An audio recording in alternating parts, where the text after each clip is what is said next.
Hey, what's going on? Ray Del Vecchio here from websiteprofitcourse.com. Today I'm going to dive deep into time management tips and how to use Google Calendar to plan out your day. This has been a massive focus of mine for the last 2+ years. I'm looking at my calendar here from December 2017, and this is what it looked like before.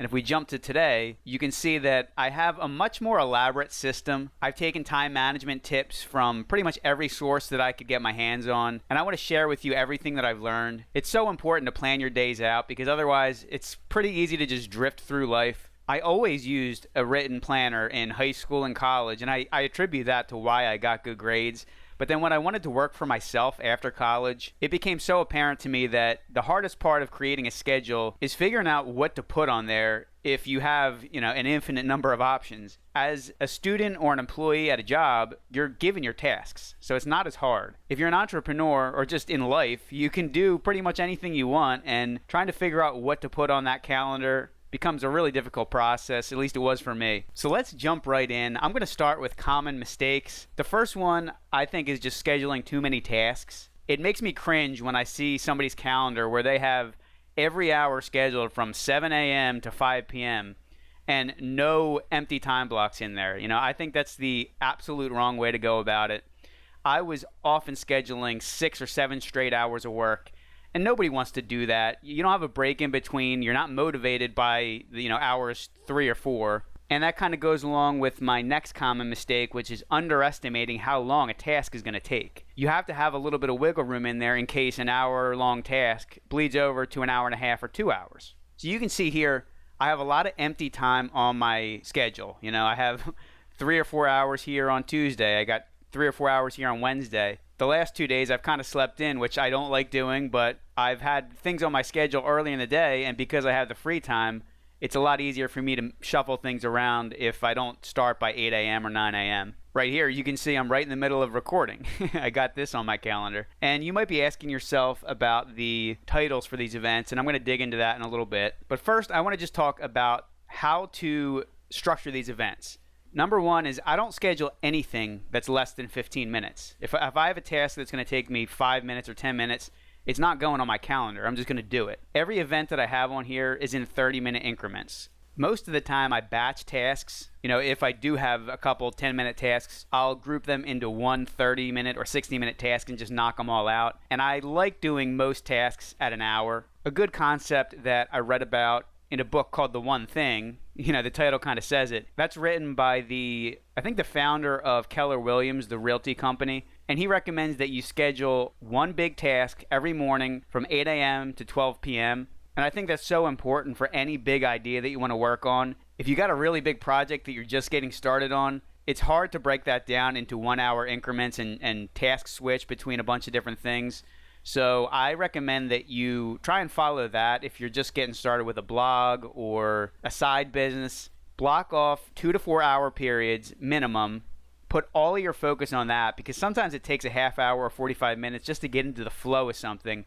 By the end of the first hour, you're just hitting your stride. I kind of need to do that. If you look at my schedule here, I don't have that many big time blocks in the mornings. And that's because I'm kind of in the middle of tying up loose ends with a lot of different projects. Another great tip is utilize recurring events. I have so many events on my calendar that are recurring to the point where most of my schedule is already planned out in advance. Just this week, if I go back to Sunday, these are my financial recurring events. I do my accounting, I pay my estimated taxes, I submit my state sales tax report. Here's an annual event where I have to submit an annual report for my company. And then I have a personal event, logging my time and my health. I'm a spreadsheet junkie, so anything important in my life goes into a spreadsheet. I track my weight, the distance that I walk, and a few other things. And then for my time, I have a chart over here where I take all the events on my calendar and track my time, track my productive hours to see how productive I'm being across a handful of projects. I'll share this free Google Sheet template with you in the link below. And I also have an advanced version that has this new menu called Tracker built in, which automatically pulls your time from your Google Calendar. So you don't even have to do the manual input. I'll also link that up in the description below. And I'll discuss this a little more in detail at the end of the video.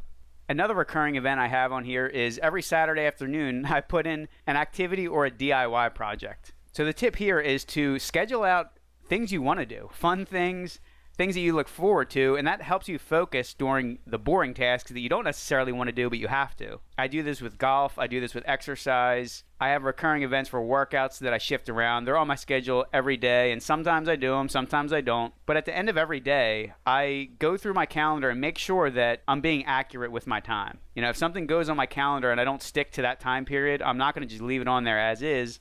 I'm going to make sure that it accurately reflects how I spent my day. Now here's a little bit more detail on how I title my events. I recommend that you first use as simple language as possible, and I like using command language or active language. You start with a verb, whatever you want to do. So this is record. I'm recording the video. After that, you put on the thing you're doing. Then I'm recording a video on how to use Google Calendar. So I simplify that into 2 words. Use GCal. This is a big thing that I do across everything, like the way I name my files, the structure of my folders on my Google Drive or on my computer. I'm not trying to put the longest description possible. I try and boil down everything into 1 or 2 words. I think that's a way easier way to organize, and I'll give you a look at my Google Drive in a bit. At the beginning of this, you notice that there's an acronym, WPC. This has to do with that time tracker spreadsheet that I just mentioned. I use these tags to automatically import my events into that spreadsheet. So that's how it works. It looks for these tags and sums up the hours for each tag and puts it into that log. That way I can check out my chart. So WPC, that's just an acronym for my domain, Website Profit Course. And I use that for any tag that I want tracked on that productivity spreadsheet. Anything that I don't want tracked on there, I don't use that. So you can see I go for a couple walks in here. The activity or project, I don't put that,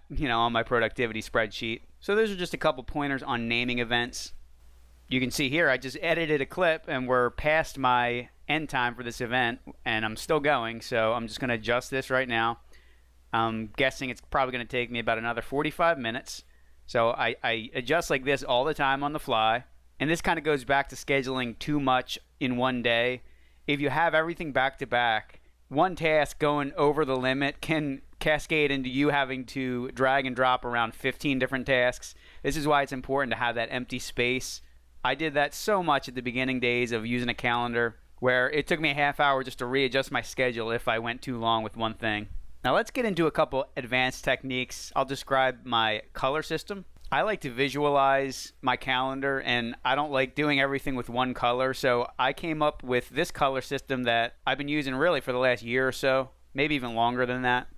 And all my default tasks are just that light green color. Any tasks that have to do with the membership on websiteprofitcourse.com, I color them yellow. Any client work, I color that gray.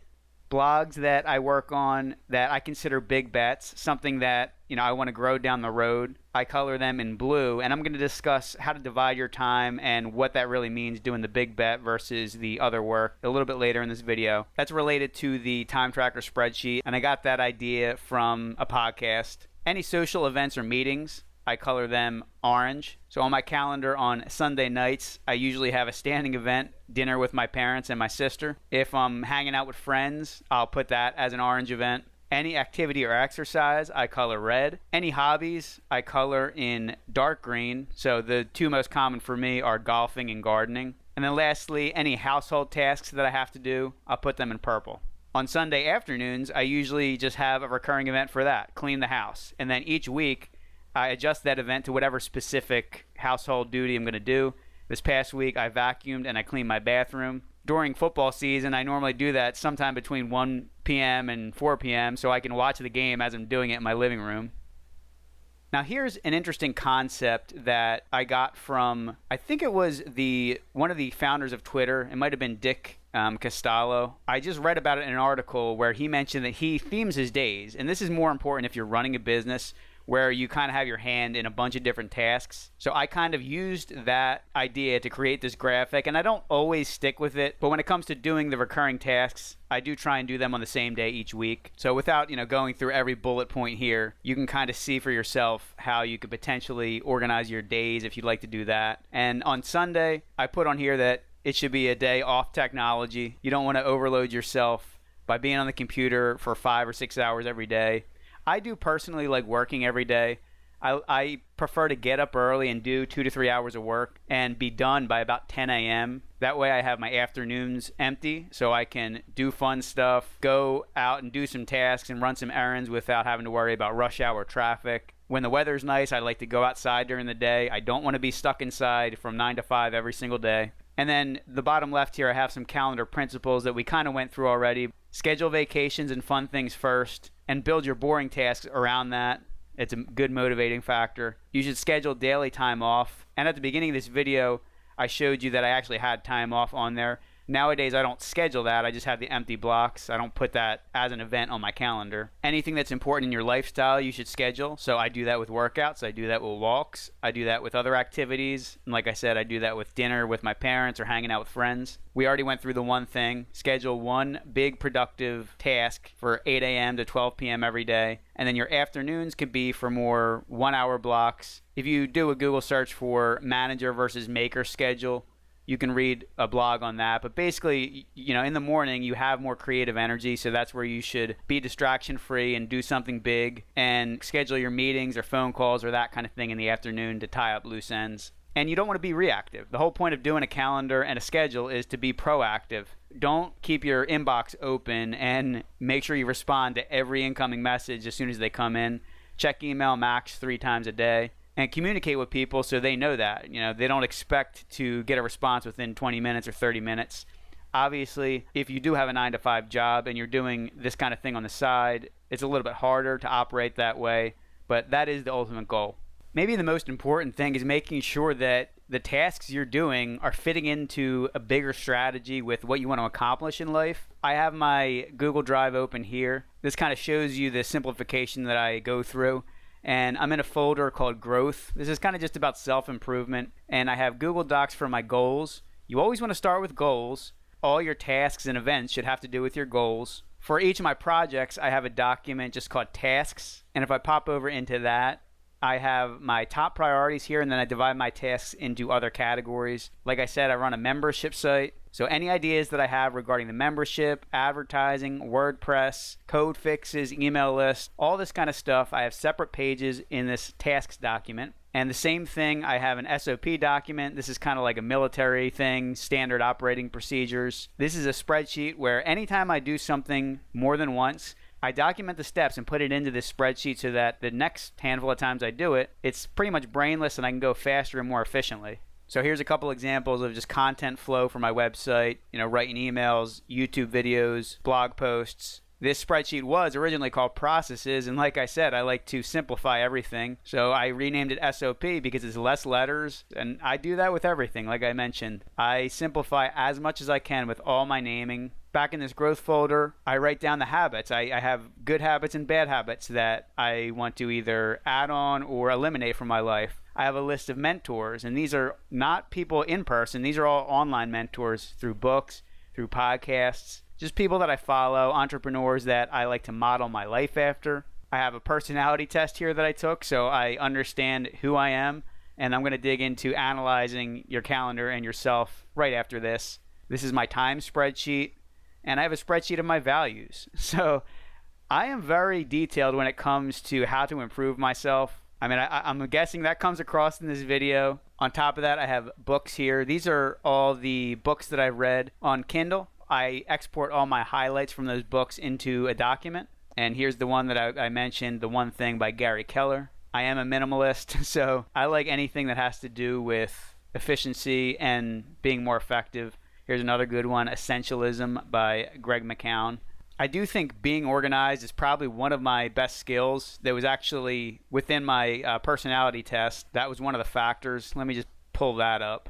And this is my results for the personality test against the average male. This is kind of the organization part, the conscientiousness, orderliness. I'm in the 93rd percentile for that, which probably makes sense if you're watching this video. You see that I'm a little bit crazy when it comes to some of this stuff. But frankly, this is sort of the only way I can be productive, if I have a system and can look back and analyze myself in that way. A few other interesting ones here, agreeableness, politeness. I'm very high in that. I'm in the 2nd percentile for extroversion, which means I'm a huge introvert. I'll go into that in the next slide. But it's a good idea to know your strengths and your weaknesses. That way you can lean into your strengths and work on your weaknesses. Jumping quickly back into the calendar, you can see we're coming right to the end of this event. I'm hoping to finish by 2:15. It's 2:08 p.m. right now. I just want to mention that every week I have 2 events on my calendar to review my calendar and my goals and my tasks. This started with 1 event, and that just wasn't enough for me. So I do this on Sundays and Wednesdays, and occasionally I'll skip one if I have my week planned and I don't need to do this. But it's good to just make sure you're working on your highest level tasks, the things that you need to get accomplished. Sometimes we put stuff on the calendar that's not that important and you can push back. It's not urgent or it's not going to move you forward. And on top of this weekly review, I also do a monthly review of my business with all the key metrics. And for the last 2 years, I've done a yearly review looking at my calendar, the time I spent, my productive hours, and going into that goals document, seeing which goals I hit, which ones I didn't, and coming up with new goals for the next year. So that's kind of the high level stuff that makes doing the calendar and scheduling worthwhile. And there's really no point in doing the calendar, in my opinion, if you're just going to do it on a daily basis and not worry about your past or your future. The whole point of doing it is to analyze yourself, look back and figure out how you spend your time. That's why I do the color system, so I can visualize what I'm spending my time on week to week. That's why I do the time log, so I can see where my productive hours are going. And this past year, I was able to calculate hourly exactly how much I made per client. And you start to see some trends pop out. You know, when are you most or least productive? Like I said, I'm absolutely most productive early in the morning, first thing in the morning, an hour after I wake up. That's when I have the most energy and the most motivation to do productive work. When the afternoons come around, I've done a couple hours of work, and like I said, it's nice outside. I don't want to be stuck on my computer, and that was a mistake that I made over and over again for the first year of doing a calendar. I was putting events from 8 a.m., giving myself maybe like a half hour in between, but I was scheduling events up until 2 or 3 p.m., and from about 12 p.m., noon, to maybe 3 p.m., 4 p.m., I was never getting anything done. I was always pushing them back either to later in the day or to the next morning. So it took me a while to figure out that I just need to leave that period empty. We just took a look at my personality. It's good to know if you're an introvert or an extrovert. Since I'm introverted, I enjoy doing things that I can fully control. I'm not the biggest on social events. I have to go out of my way to schedule that and to put that into my calendar and to work around that to make sure that I'm not doing heavy creative work on the same day where I have social events planned, because that's just too much for me. I don't have the energy to do both of those. If you're an extrovert, it might be the complete opposite, where you need to fill your schedule with that kind of thing and only spend maybe an hour or two doing writing or creative work where you have to be stuck on a computer by yourself. The big question of how to divide your time, I think the best way is between 3 main projects and divide it 70, 20, and 10. I'm going to link up a video where I go through a full demonstration of that time tracker spreadsheet. That digs into that 70, 20, 10 principle. I highly recommend that you check that out. And if you want to get access to either the free template or the automated version of the spreadsheet, I'll put the links in the description below. A common mistake that people make is splitting their time a third, a third, a third. And if you do that, you're not going to create enough momentum on any of those projects. So that's why that 70, 20, 10 principle makes a lot more sense. I follow a lot of aspiring entrepreneurs on Twitter, and I can't tell you how many people just get into these conversations about what tools are best to use for productivity.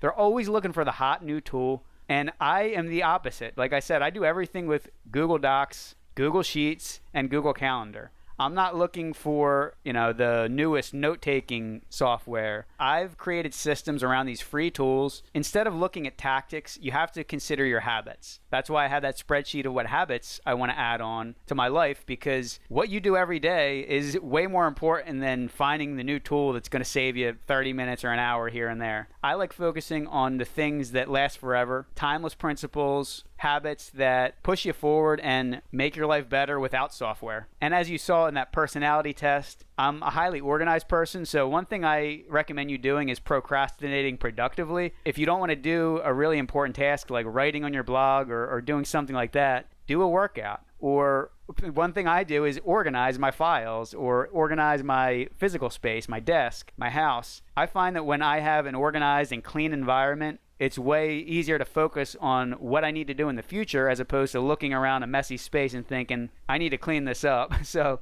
find something that you like doing that is beneficial to your life, but maybe isn't the biggest task that you have to take on. And when you're not feeling motivated, do that thing instead of just sitting down and watching TV or wasting your time that way.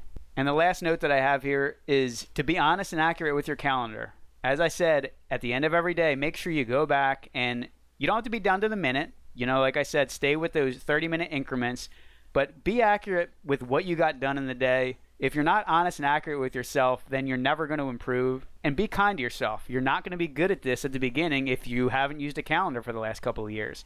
It's a habit that you have to get into. So there you have it. This is one of my favorite videos that I've ever done because I've spent so much time thinking about this subject over the past couple of years. If this helped you out in any way, give the video a thumbs up and subscribe to my channel. I'll link up the time tracker spreadsheet templates in the bottom of this video.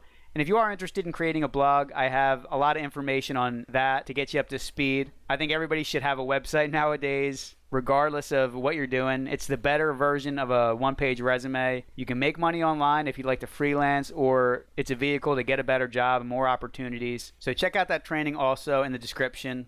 I appreciate you taking the time to stick with me this long, and I hope you have a great day.